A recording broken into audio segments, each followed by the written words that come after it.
여러분 안녕하십니까? 이제 진짜 여름의 시작입니다.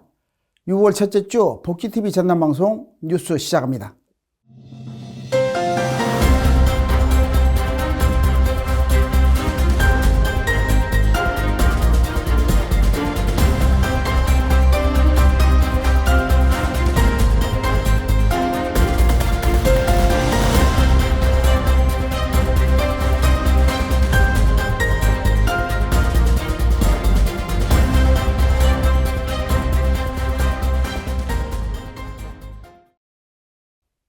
먼저 전남 각 지역의 주요 뉴스 전해드립니다.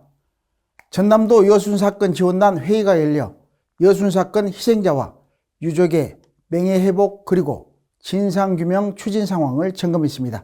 지원단은 미처리 사건에 대한 조사 절차를 정비해 보다 신속한 진상규명에 나설 계획입니다. 정아림 기자가 보도합니다.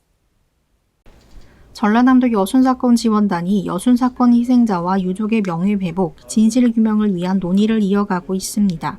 전남도 여순사건 지원단은 최근 17차 회의를 열고 여순사건 피해자 구제와 진상규명 추진 상황 등을 점검했습니다. 지원단은 지금까지 신고된 사건 가운데 상당수에 대한 조사와 심의를 진행하며 희생자와 유족들의 명예회복 절차를 이어오고 있습니다. 특히 남은 미처리 사건에 대해서도 조사 절차를 체계적으로 정비하고 행정 역량을 집중해 신속한 진상규명에 나설 방침입니다. 이를 위해 조사 자료와 현황을 통합 관리하는 시스템을 강화하고 유선 조사와 절차 간소화 등을 통해 조사 효율성을 높인다는 계획입니다. 또 중앙위원회와 시군 등 관계기관과 협력해 기초조사 사실 확인 작업도 지속적으로 이어갈 예정입니다. 전남도는 앞으로도 희생자와 유족들의 아픔을 치유하고 여순사건의 진실을 바로 세우기 위한 노력을 계속해 나가겠다고 밝혔습니다. 복지TV 뉴스 정아림입니다. 다음 뉴스입니다. 목포 구도심에 새로운 문화예술 공간이 문을 열었습니다. 전시와 문화 프로그램이 어우러지는 복합 문화공간 MC 아트센터가 개소식을 열고 본격적인 운영에 들어갔습니다. MC 아트센터는 지역 예술인과 시민이 함께 소통하고 문화를 항유할 수 있는 열린 공간으로 조성됐습니다. 센터를 마련한 MC에너지는 문화예술 지원을 통해 지역 사회화의 상생을 이어가겠다는 계획입니다. 홍경환 기자가 전합니다. 목포의 새로운 문화예술 공간인 MC 아트센터가 문을 열며 AI 시대 인간예술의 가치와 역할을 조명하는 공간으로 주목받고 있습니다. 지역의 유명 에너지 기업의 신사옥 이전과 함께 마련한 MC 아트센터는 문화예술을 통한 지역사회 공헌과 문화처변 확대를 목표로 본격적인 운영에 들어갔습니다. 이날 행사에는 지역 정치계, 경제계 인사를 비롯해 문화예술계 관계자들이 참석해 MC 아트센터의 새로운 출발에 축하했습니다. 특히 인공지능 기술이 빠르게 발전하는 시대 속에서 인간만이 표현할 수 있는 창의성과 감성, 예술적 가치를 재조명하는 문화예술 플랫폼으로 운영될 계획입니다. 최근 AI가 그림과 음악, 영상 등 다양한 예술 분야에 활용되면서 인간예술의 의미에 대한 관심이 높아지는 가운데 MC 아트센터는 지역 예술인들의 창작 활동과 시민들의 문화 향유를 잇는 공간으로 역할을 하게 됩니다. 또 전시회와 공연, 문화예술을 통해 지역 청년 예술가들에게는 창작과 발표의 기회를 제공하고 시민들에게는 수준 높은 문화예술 콘텐츠를 선보일 계획입니다. 문화예술 지원을 통해 기업의 사회적 책임을 실천하고 지역 사회와 함께 성장하는 문화 생태계 조성에도 힘을 보탠다는 방침입니다. 복지TV 뉴스 홍경환입니다. 다음 뉴스입니다. 전남과 광주 초등학생들이 온라인 공동 수업을 통해 만났습니다. 학생들은 전남 광주 통합특별시의 미래의 모습을 함께 그려봤습니다. AI로 구현된 다산 정약용과 함께한 이번 수업에서는 학생들이 지역 발전 아이디어를 제안하며 미래 청사진을 그렸습니다. 정아림 기자의 보도입니다. 전남과 광주 초등학생들이 전남 광주통합특별시의 미래를 함께 그려보는 특별한 공동 수업을 진행했습니다.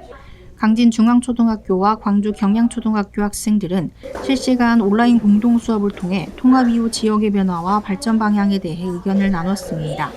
이번 수업은 전남 광주 통합특별시의 미래를 설계하다를 주제로 열렸으며 학생들이 직접 정책 아이디어를 제안하는 방식으로 진행됐습니다.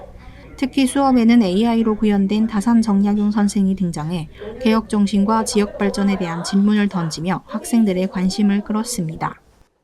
학생들은 인구 감소와 지역 소멸, 교육, 문화, 인프라 문제 등을 주제로 통합 이후 달라질 미래 모습을 함께 고민했습니다. 또 빈 공간을 문화시설로 활용하면 좋겠다, 전남과 광주의 교육시설을 함께 이용하면 좋겠다는 등 어린이들의 시선이 담긴 다양한 의견도 제시됐습니다. 학생들은 토론 내용을 바탕으로 모든별 어린이 경세유표를 작성하며 미래 지역사회의 청사진을 직접 만들어가는 시간을 가졌습니다. 이번 수업은 전남과 광주 교실을 실시간으로 연결하고 AI 기술까지 접목해 공간과 시간의 경계를 넘는 미래형 교육 모델로 주목받았습니다. 전남교육청은 앞으로도 학생들이 지역 현안을 스스로 고민하고 참여하는 주도형 수업을 확대해 나갈 계획입니다. 복지TV 뉴스 정아림입니다. 다음 뉴스입니다. 순천시가 위기 청소년 보호와 지원 강화를 위해 관련 기관과 협력에 나섰습니다. 도움이 필요한 청소년들에게는 생활, 상담 등 맞춤형 지원이 추진됩니다.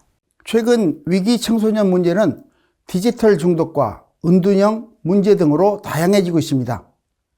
순천시는 청소년 안전망 강화를 통해 조기 발굴과 심리 지원을 확대할 계획입니다.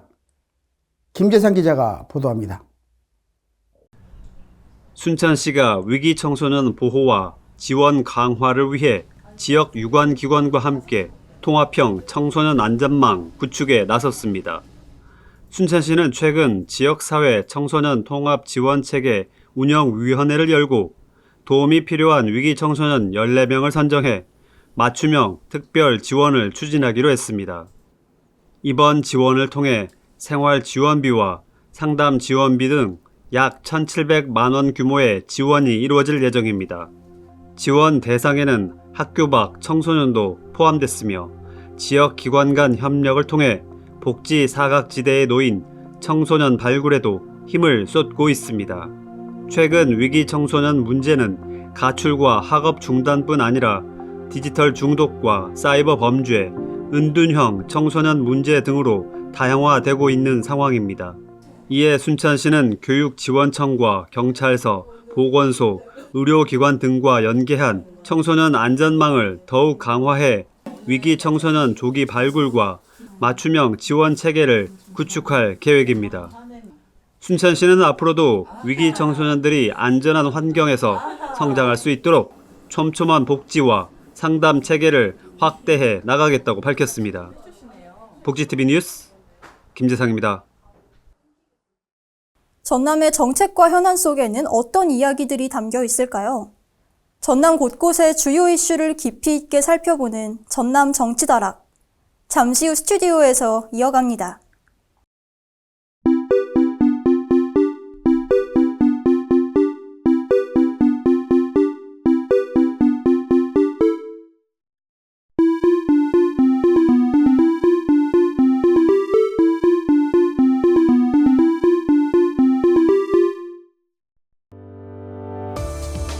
전남의 삶을 돌보는 분들과 더 가까이서 깊이 있는 이야기를 나누는 시간, 전남 정치다락입니다. 오늘은 전남도 의회 김화신 의원 모셨습니다. 안녕하십니까? 안녕하십니까? 네, 5월은 가정의 달이고 또 선거도 있었고 여러 가지 바쁘셨죠? 네, 많이 바빴습니다. 네, 지역민들에게 정말 신발이 닳도록 많이 움직였을 것인데 앞으로도 활발한 또 의정 활동과 정치 활동 부탁드립니다. 네, 먼저 대담에 앞서서 복지TV 시청자 여러분들과 전남 도민들에게 인사 말씀 부탁드립니다. 네, 안녕하십니까. 전라남도의회 김하신 의원입니다. 복지TV 전남 정치다락에 초대해 주셔서 정말 감사드리고요. 오늘 시청자 여러분과 함께 좋은 이야기 나눌 수 있게 되어 기쁘게 생각합니다. 반갑습니다.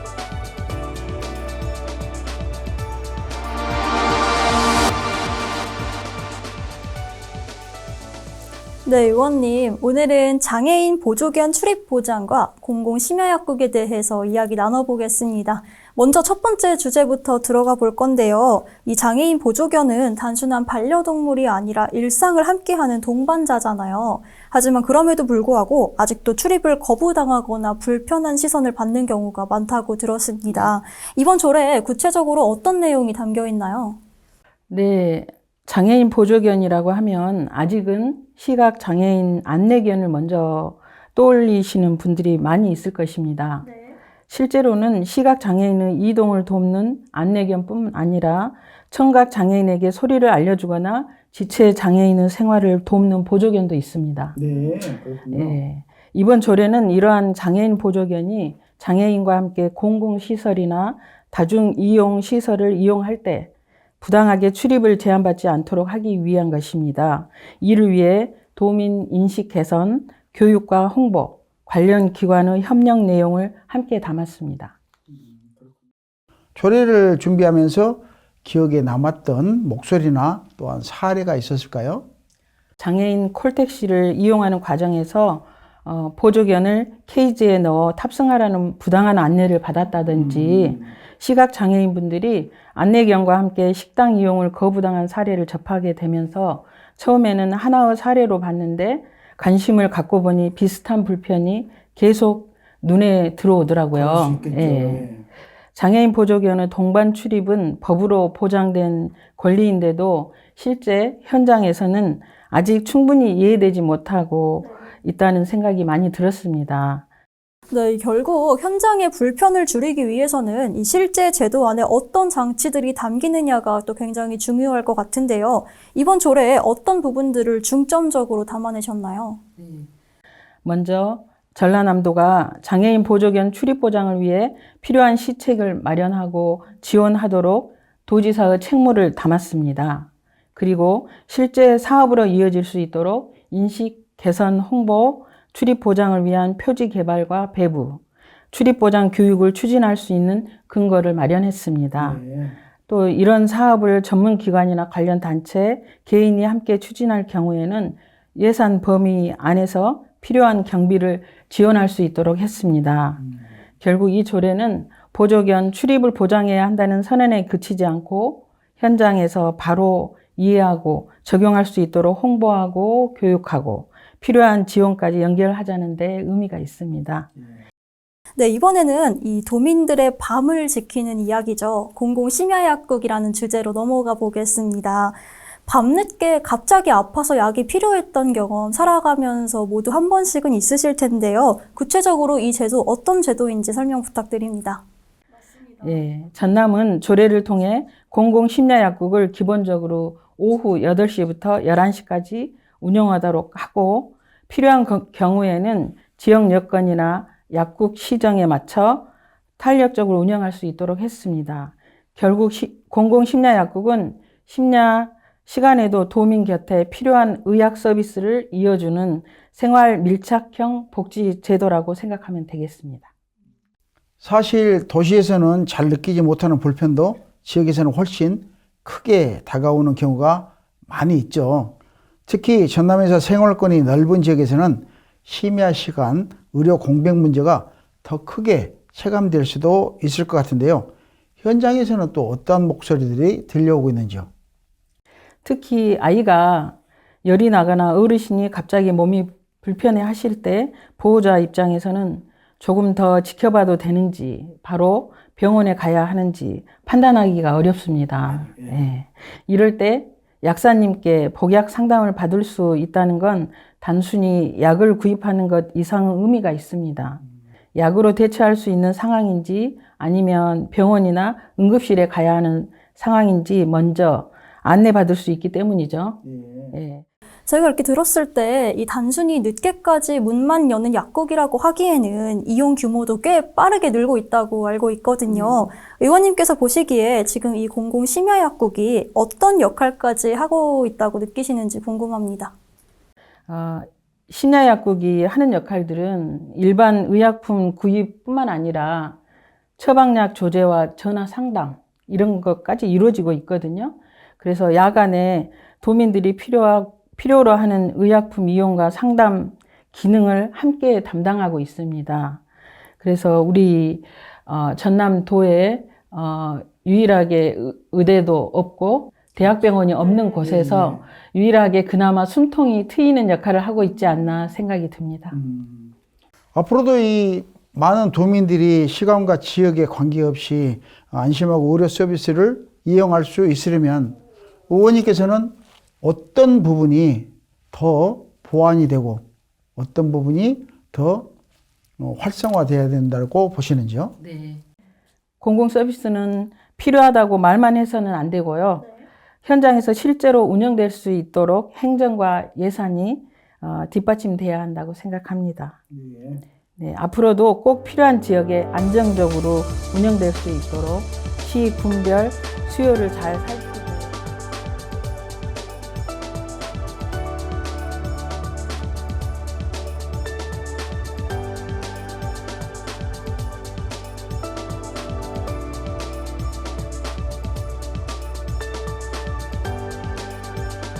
네, 오늘 이 전남 도민들의 밀접한 관련이 있는 복지제도 두 가지에 대해서 이야기 나눠봤는데요.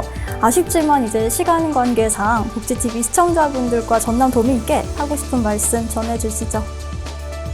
전남은 지역이 넓고 어르신들도 많고 의료 접근성의 차이도 분명히 있습니다. 그래서 더 세심하고 현실적인 정책이 필요합니다.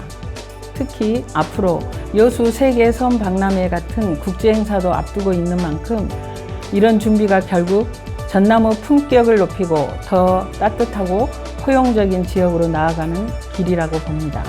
앞으로도 현장의 목소리를 잘 듣고 도민들의 생활에 실제 도움이 되는 의정활동을 이어가겠습니다. 시청자 여러분과 전남 도민 여러분께서도 많은 관심 부탁드립니다. 감사합니다. 지금까지 장애인의 이동권 보장과 야간 의료 공백 해소를 위해 힘쓰고 계신 전라남도의회 김하신 의원과 이야기 나눴습니다. 귀한 시간 내주셔서 고맙습니다. 고맙습니다. 네, 감사합니다.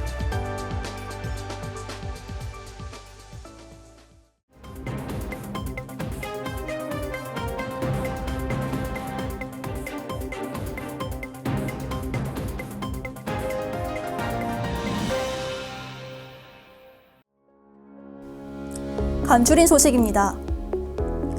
전라남도가 한국공인중개사협회 전남도회와 함께 상세주소 부여 확대에 나섭니다.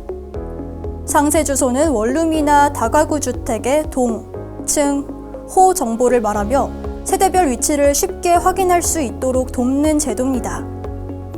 이번 협약은 택배와 우편물 분실 같은 불편을 줄이고 화재나 응급 상황 때 빠른 위치 확인을 돕기 위해 마련됐습니다. 양 기관은 앞으로 임대차 계약 과정에서 신청을 안내하며 도민 주거 편의와 생활 안전 강화에 힘쓸 계획입니다.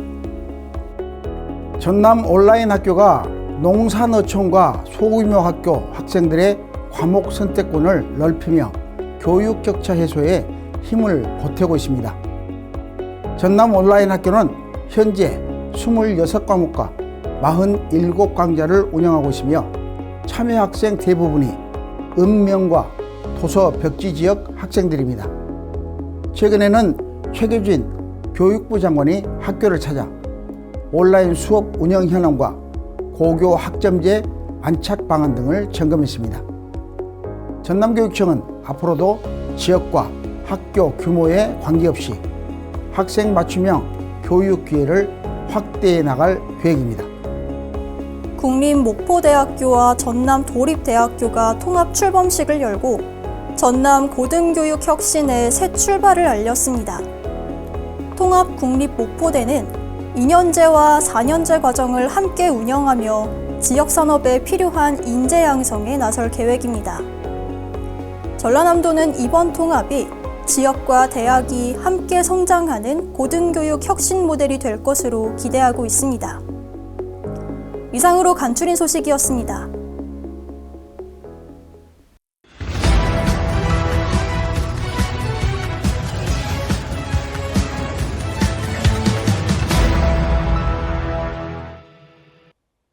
전남의 사건 사고 소식을 전하는 전남사건 집입니다.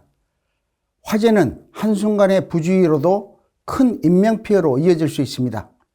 특히 가정 내 화재는 일상 속 작은 습관만으로도 충분히 예방할 수 있어 평소 안전의식이 중요해지고 있습니다. 멀티탭 과부하 사용이나 주방 부주의, 배터리 과열 등 우리 주변에 익숙한 위험 요소들이 화재 원인으로 지목되고 있는데요. 자세한 내용 이단비 캐스터가 전해드립니다. 화재는 언제 강조를 해도 부족함이 없을 만큼 우리 일상 속 가장 위험한 사고 가운데 하나입니다. 특히 가정 내 화재는 작은 부주의로도 큰 인명피해로 이어질 수 있어 평소 예방 습관이 중요합니다. 가정에서 자주 발생하는 화재 원인으로는 전기제품 과열과 부주의가 꼽힙니다. 멀티탭의 여러 전자기기를 동시에 연결하는 이른바 문어발식 사용 과부하 위험이 큰 만큼 주의해야 합니다. 또 전기장판과 냉난방기구, 충전기 등은 사용 후 전원을 차단하는 습관이 필요합니다. 주방에서는 음식 조리 중 자리를 비우거나 가스레인지를 켜둔 채 외출하는 행동이 매우 위험합니다. 사용 후에는 가스 밸브를 반드시 확인하고 주변에 인화성 물질을 두지 않는 것이 중요합니다. 최근 늘고 있는 배터리 화재에도 주의가 필요합니다. 전동 킥보드나 보조 배터리 등은 정품 충전기를 사용하고 장시간 충전을 피해야 하며 침대나 이불이 충전도 삼가는 것이 좋습니다. 화재가 발생하면 즉시 119에 신고하고 초기 화재일 경우 물이 아닌 소화기를 활용해 진화를 시도해야 합니다. 다만 연기가 빠르게 퍼지거나 불길이 커질 경우에는 무리하게 진압하기보다 즉시 대피하는 것이 우선입니다. 대피 시에는 엘리베이터 대신 계단을 이용하고 젖은 수건 등으로 입구홀을 막아 연기 흡입을 줄여야 합니다. 전문가들은 평소 전기 제품 점검과 소화기, 화재 경보기 비치만으로도 피해를 크게 줄일 수 있다고 강조합니다. 작은 방심이 큰 화재로 이어질 수 있는 만큼 생활 속 기본 안전수칙을 지키는 습관이 중요해 보입니다. 이상으로 전남사건집의 이단비였습니다. 우리 사회의 흐름을 읽어보는 트렌드 열람실입니다. 예전에는 등산이라고 하면 정상 정복의 성취감부터 떠올렸는데요. 요즘은 꼭 정상에 도달하지 않아도 산을 즐기는 사람들이 늘고 있다고 합니다. 숨가쁘게 오르기보다 천천히 걷고 풍경을 즐기며 쉬어가는 방식으로 등산 문화가 달라지고 있습니다.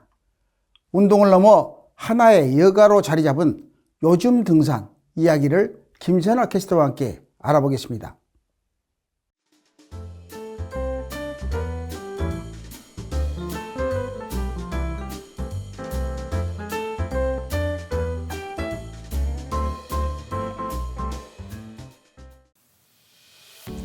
지금 딱 트렌드 열람실의 김선아입니다. 여러분 등산하면 어떤 장면이 가장 먼저 스치시나요? 아마 등산 스틱을 짚고 가파른 능선을 타며 땀을 뻘뻘 흘리는 모습, 그리고 마침내 정상에 서서 호기롭게 야호를 외치는 승리자의 모습을 떠올리는 분들 많으실 겁니다. 오랫동안 우리에게 산은 이겨내야 할 대상 혹은 반드시 끝을 봐야 하는 정복의 상징과도 같았죠. 그런데 최근 산을 찾는 사람들의 풍경이 사뭇 달라졌습니다. 정상석 아래서 줄을 서기보단 숲길 사이로 비치는 햇살을 배경으로 사진을 찍고요. 또 거친 숨을 몰아쉬기보다 나무 사이에 깊은 숨을 들이마시는데 더 공을 들입니다. 최근 발표된 인식조사 결과는 매우 흥미로운 흐름을 보여주는데요. 성인 10명 중 7명 가까이가 최근 1년 내 등산 경험이 있다고 답했습니다. 4050 세대의 탄탄한 수요는 여전하고요. 여기에 SNS 인증 문화를 즐기며 등산을 하나의 힙한 콘텐츠로 소비하는 2030 세대까지 가세하면서 전 연령대에서 고르게 인기가 상승하고 있습니다. 더 주목해야 할 대목은 등산의 방식 그 자체입니다. 이제 사람들은 굳이 높고 험한 악산을 고집하지 않는데요. 응답자의 80% 이상이 최근 등산 트렌드가 가벼운 산책이나 트레킹 중심으로 바뀌고 있다고 입을 모았습니다. 정상을 향해 수직으로 치고 올라가는 고행 대신 도심 인근의 낮은 산이나 둘레길을 완만하게 걷는 방식을 선택합니다. 하산 후에는 근처 맛집이나 예쁜 카페에서 여유를 즐기는 것이 하나의 세트 메뉴처럼 자리 잡았는데요.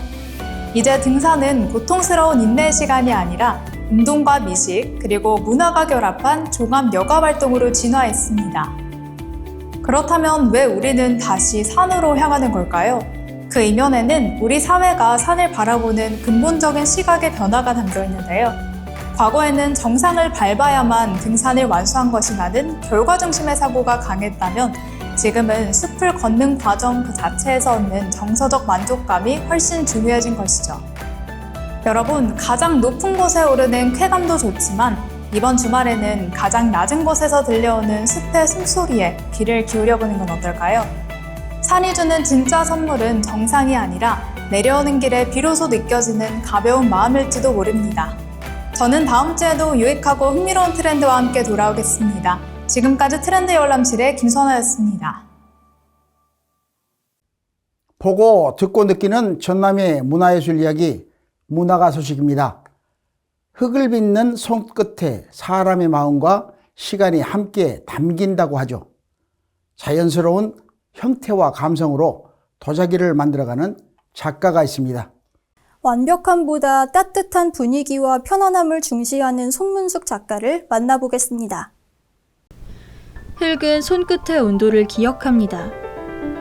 천천히 빚어지고 오래 기다려 완성되는 도예는 사람의 마음을 닮아갑니다. 제가 인형, 테라코타 인형을 만들면서 그 인형의 미소가 나를 닮았다 이렇게 말씀해 주셔가지고 그런 따뜻한 정서를 가진 사람이지 않나 이런 생각하고 있습니다.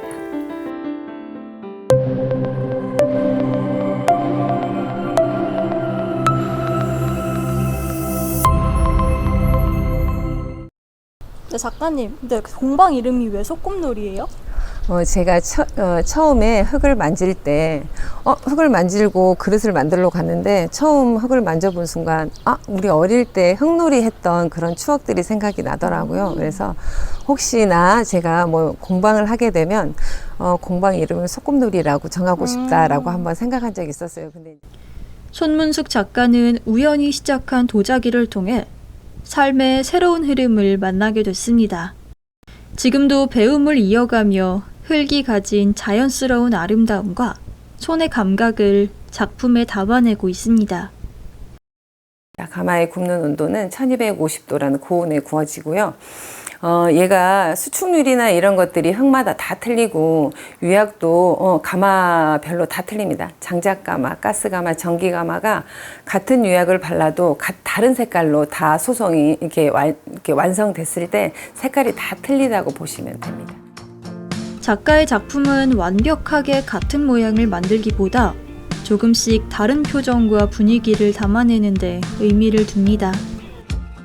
부드러운 형태 위에 더해지는 손 그림과 색감은 작품마다 따뜻한 감성을 만들어냅니다.